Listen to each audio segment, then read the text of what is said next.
이제 선검사 반복 구조가 어떻게 오브젝티브 C로 표현되는지 아까 살펴본 예제 5.2를 통해 알아보겠습니다. 먼저 이 프로그램은 200번째 삼각수를 계산하는 프로그램입니다. 처음부터 다시 살펴보면 정수형 변수 n과 트라이앵귤러 넘버라는 변수를 선언했습니다. 그리고 트라이앵귤러 넘버에 초기값 0을 대입해서 앞에서 배운 초기화를 했습니다. 그 다음 코드가 반복문을 표현한 코드인데 전 시간에 본 선검사 반복 구조로 이루어져 있습니다.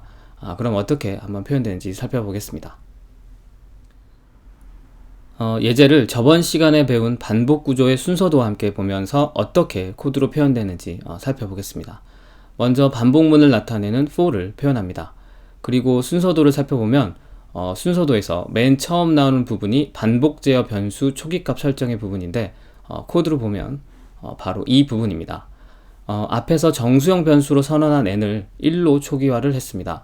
그리고 이 n을 반복 제어 변수라고 지칭합니다. 그 다음으로 반복 진입 조건 검사를 하는 부분이 이 부분입니다. 이 식은 우리가 보지 못한 연산자 하나를 사용하고 있는데 이 연산자는 수학 시간에 배운 이 기호와 같은 의미로 n은 200보다 작거나 같다는 것을 뜻합니다. 이를 비교 연산자라고 하는데 반복 구조를 살펴보고 다시 설명해 드리겠습니다. 다음으로 반복 구조 안에서 처리할 내용은 이 부분입니다. 트라이앵귤러 넘버 플러스 는 n 이 코드는 우리가 앞에서 코드의 축약 부분에서 살펴본 코드인데 풀어보면 이렇게 트라이앵귤러 넘버는 트라이앵귤러 넘버 플러스 n과 같은 코드입니다. 즉 트라이앵귤러 넘버라는 변수 값에 n 변수에 들어있는 값을 더하고 이를 다시 트라이앵귤러 넘버라는 변수에 집어넣는 코드입니다. 이 부분을 다른 말로 하면 반복문의 몸체 부분이라고 하는데 이 부분은 계속 반복되어 실행되는 코드입니다. 이런 반복문의 몸체가 이렇게 한 줄로 이루어진 경우 그 범위는 세미콜론으로 끝나는 부분까지입니다. 그 다음으로 반복 제어 변수 내용 변경 부분은 바로 이 부분입니다. 이 코드는 우리가 앞에서 살펴본 누적으로서 변수 n에 1의 값을 더하고 그 값을 다시 n에 넣어서 계속 반복하면 상수 1만큼 증가하는 코드입니다. 마지막으로 반복 구조 밖에서 처리할 내용은 이 부분입니다.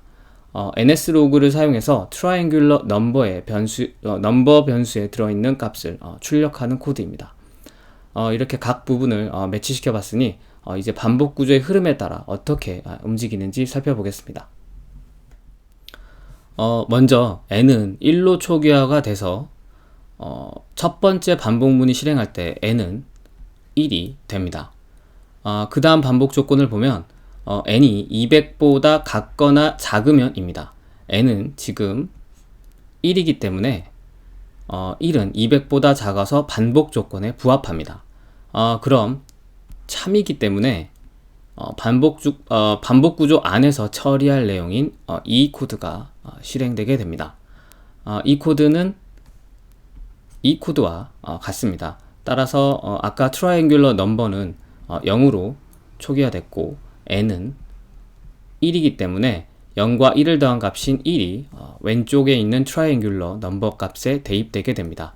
그럼 첫 번째 반복문이 실행될 때 트라이앵귤러 넘버에는 1의 값이 들어가 있게 됩니다. 다음으로 반복 제어 변수 내용 변경을 보면 n은 n 플러스 1인데 지금 n에는 1이 들어가 있고 1 플러스 1은 2이고 왼쪽에 있는 n의 값에 2가 대입되게 됩니다. 그리고 다시 반복해서 반복 진입 조건 검사인 이 코드가 다시 실행되게 됩니다.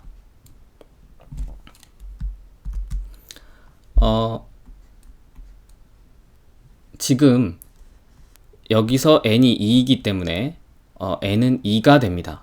그럼 두 번째 반복할 때는 n이 2가 되겠죠. n이 2이기 때문에 2는 200보다 작아서 조건에 부합하고 참이어서 다시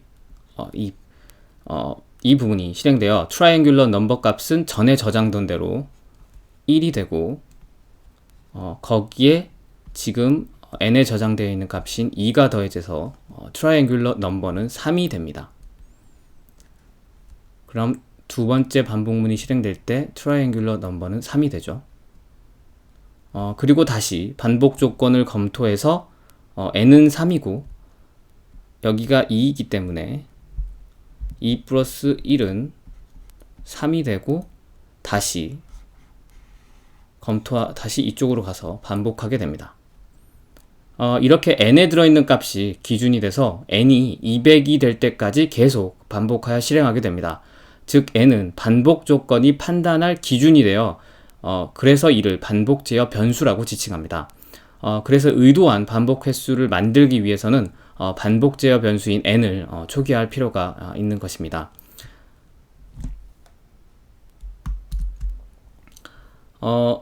n이 계속 누적되어 201이 되면 n이 201이 되면 반복 조건인 n이 200보다 작거나 같으면 부합하지 않고 그러면 반복 구조를 탈출해서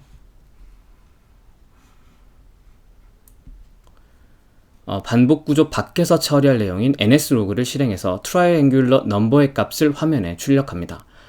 트라이앵귤러 넘버의 값은 n이 201이 될 때의 201 될 때보다 앞인 n이 200일 때 트라이앵귤러 넘버의 값이 저장되어 있을 겁니다. 이 트라이앵귤러 넘버는 반복 구조를 계속 실행하면서 계속 누적되어 온 삼각수가 됩니다. 이를 한번 간단하게 표현해 보면 첫 번째 반복 부분에서는 이 부분의 합이 트라이앵귤러 넘버이고 두 번째는 이 부분이 오른쪽 트라이앵귤러 넘버가 되고 n 값인 2를 더한 값이 이 코드에 의해서 왼쪽 트라이앵귤러 넘버가 됩니다. 다시 반복하면 이 부분이 오른쪽 트라이앵귤러 넘버가 되면서 계속 실행되게 됩니다. 이렇게 실행되는 걸 보면 1부터 누적된 합을 나타내는 것을 알 수 있습니다. 이 부분에서도 의도한 삼각수를 구하기 위해서 트라이앵귤러 넘버 변수에 쓰레기 값이 담겨져 있지 않고 0부터 시작하기 위해 0으로 초기화를 시키는 것입니다. 예제를 실행시켜 보면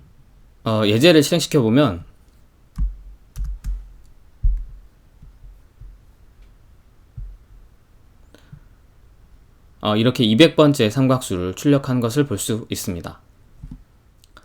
이 반복 구조를 코드 안에서 한번 나타내 보면 이렇게 세 부분으로 나뉘는데 먼저 반복 제어 변수 초기값 설정인 초기화 표현을 위치시킵니다. 그 다음 반복 조건을 적고 마지막으로 반복 제어 변수 내용인 반복 표현을 적습니다. 그리고 폼은 다음에 반복문 몸체를 위치시킵니다. 실행되는 순서는 이런 순서로 실행이 됩니다. 처음에 조금 혼란스러우면 방금 배운 반복 구조의 순서들을 처음에 작성해서 그러면 쉽게 알아볼 수 있게 됩니다. 정리해보면 반복 구조는 반복이라는 방식을 쓰기 위해 반복 제어 변수라는 것을 기준으로 하여 이를 반복 조건에 따라 판단한 다음 반복을 하고 그 반복 구조 안에 반복할 내용을 위치시켜 원하는 만큼 반복 실행을 할 수 있게 되는 구조입니다. 그리고 반복 조건을 보면서 우리가 보지 못한 연산자를 사용했는데 이 연산자를 비교 연산자 혹은 관계 연산자라고 합니다. 앞에서 배운 피연산자들을 가지고 더하고 빼고 나누고 곱하는 연산자들을 산술 연산자라고 하고 피연산자들의 관계에 대한 표현을 관계 연산자 혹은 비교 연산자라고 합니다. 비교 연산자에는 이런 종류들이 있습니다. 이 부분도 우리가 수학 시간에 배운 부분과 비슷합니다. 먼저 이 비교 연산자들은 모두 산술 연산자보다 우선순위가 낮습니다.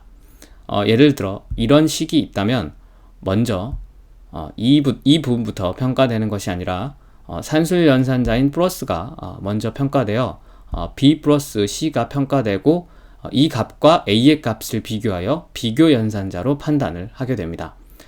그럼 비교 연산자를 하나씩 살펴보면 먼저 이 등호가 두 개가 붙어 있는 비교 연산자와 대입 연산자인 등호를 혼동하지 말아야 합니다.